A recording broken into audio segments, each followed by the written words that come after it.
Ramayan the untold story powered by Vaibhav Awasthi. आप देख रहे हैं रामायण। सभी को हम सभी ने रामायण देखी, रामायण पढ़ी, जिसमें कि वर्णन किया गया है और आज भी कहा जाता है कि भक्त हो तो हनुमान जी के जैसा, सेवक हो तो हनुमान जी के ऐसा, जो अपने प्रभु के लिए खुद को इतना समर्पित कर दे कि अपना हृदय तक चीर दे और दिखा दे कि मेरे अंदर प्रभु श्री राम और माता जानकी विराजमान है। ऐसी अनन्य भक्ति। तो क्या कभी कोई भगवान अपने ऐसे भक्त को मृत्यु दंड का आदेश दे सकते हैं क्या? शायद नहीं। परंतु रामायण में एक ऐसी भी घटना है जिसमें कहा जाता है कि प्रभु श्री राम ने स्वयं हनुमान जी को मृत्यु दंड का आदेश दिया। अब इस मृत्यु दंड के आदेश के पीछे की कहानी क्या है वो मैं आपको बताता हूँ, और बड़ी ही रोचक कहानी है। कि कहते हैं जब राम जी वन से वापस आए, उनका राज्याभिषेक हुआ, और जब राम राज्य की शुरुआत हुई तो राम राज्य में सब कुछ इतना व्यवस्थित चल रहा था, हर एक चीज इतनी सरल माध्यम में चल रही थी कि नारद जी को कहीं भी कुछ भी इधर उधर करने को नहीं मिल रहा था, क्योंकि नारद जी के मन में कोई बात या उनके पेट में कोई बात नहीं पचती थी। उनका कार्य था कि एक जगह की बात को दूसरे जगह लेकर के जाना और दूसरी जगह की बात को दूसरे जगह लेकर के जाना। तो राम राज्य में ऐसा कुछ मिल नहीं रहा था उन्हें, क्योंकि राम राज्य में सभी के बीच में इतना सामंजस्य था, भ्रात भ्रात के बीच में प्रेम, भक्त और भगवान के बीच का प्रेम, प्रजा और राजा के बीच का प्रेम, प्रजा प्रजा का प्रेम, सब कुछ व्यवस्थित, जीव जंतु पशु पक्षी वृक्ष सब कुछ। तो नारद जी बड़े चिंतित हुए, उन्होंने कहा ऐसा कैसे? तो उनके दिमाग में एक विचार आया कि क्यों ना राम जी और हनुमान जी के बीच में मतभेद पैदा कर दिया जाए, और अगर राम जी और हनुमान जी के बीच में मतभेद पैदा हो गया तो फिर मैं अपना कार्य करने में सफल हो जाऊंगा।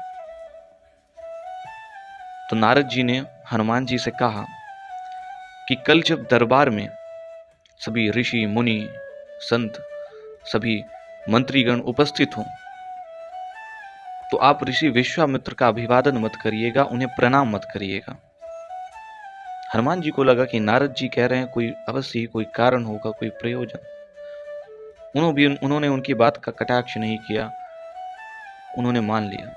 अगले दिन राजसभा में सभी संत, सभी ऋषि मुनि, सभी मंत्रीगण सभी उपस्थित हुए।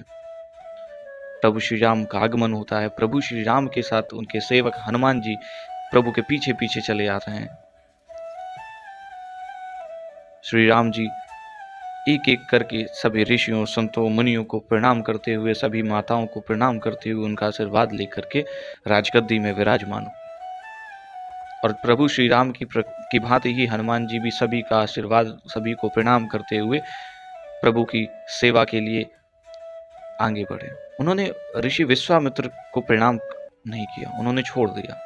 उन्हें नारद जी की बात याद थी कि विश्वामित्र को प्रणाम नहीं करना है। जब यह दृश्य पूरी सभा ने देखा तो सभा में उपस्थित प्रत्येक संत ने, प्रत्येक ऋषि मुनि ने इस चीज का विरोध किया, और यह बात इतनी बढ़ गई कि ऋषि मुनियों ने प्रभु राम से यह आदेश दिया, प्रभु राम को आदेश दिया कि आप अभी इसी वक्त हनुमान को उनकी इस गलती के लिए, उनके इस दुस्साहस के लिए आप उनको मृत्यु दंड की सजा सुनाइए। और राम जी बड़ी चिंता में कि एक मेरा भक्त और एक मेरे गुरु की बात का निरादर कर नहीं सकते, भक्त को मृत्यु दंड दे नहीं सकते, और उन्हें अपने भक्त पर ना अनन्य विश्वास था, बहुत विश्वास था उन्हें हनुमान जी के ऊपर।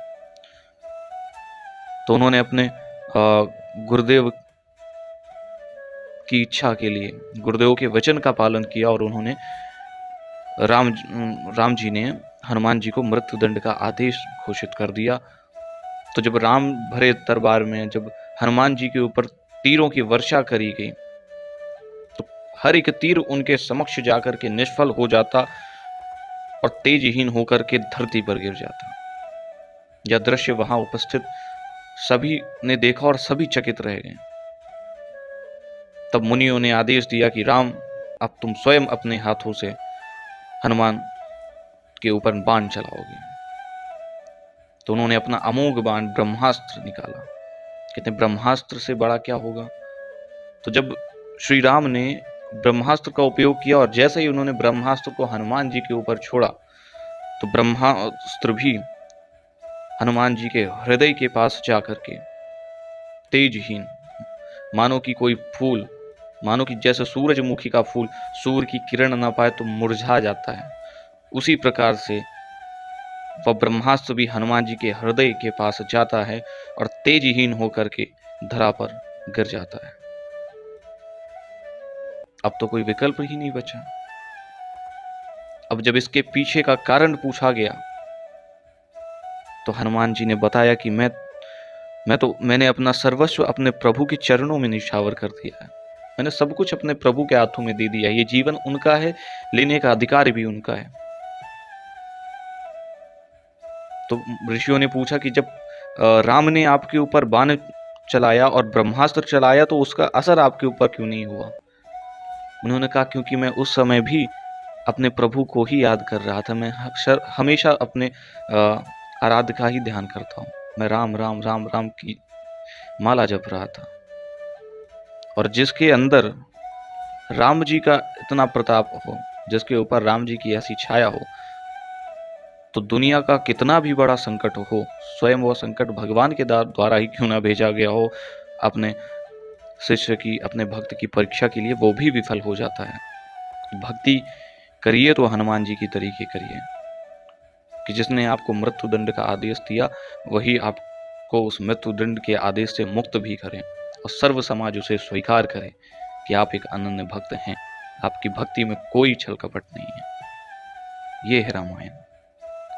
सिखाती है हमें कि हमें जिसे आराध्य मानना है, जिसे इष्ट मानना है, तो उसे इतना मान लेना है कि फिर कोई हमारा कुछ बिगाड़ ना पाए। जय श्री राम।